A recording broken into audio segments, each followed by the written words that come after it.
Diweddaru cyflogaeth. Ar ôl mewn gofnodi eich cyfrif GGCarlein, dylech weld y dudalen fy hysbysiadau, lle gallwch chi gael mynediad eich cofnod cyflogaeth a'i ddiweddaru os oes angen. Fel arall, gallwch gael mynediad eich gwybodaeth gyflogaeth gyfredol drwy glicio ar fy nghofrestriad yn y fanner uchaf. Sgroliwch i lawr i waelod y dudalen a dewiswch fy nghyflogaeth.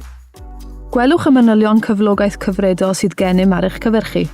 Dewiswch ychwanegu manylion cyflogaeth newydd a dewiswch eich statws cyflogaeth o'r ddewislen ddisgyn a chliciwch ar arbed a chau. Unwaith y byddwch chi'n dewis y statws cyflogaeth, bydd gweddill y ffurflen yn ymddangos.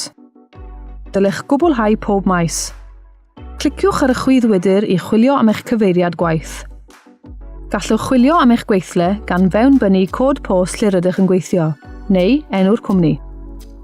Os na allwch ddod o hyd eich cyfeiriad gwaith, cliciwch canslo.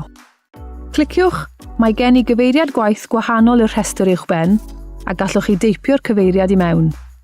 Nid yw ychwanegu cofnod cyflogaeth yn darfod cofnod cyflogaeth arall.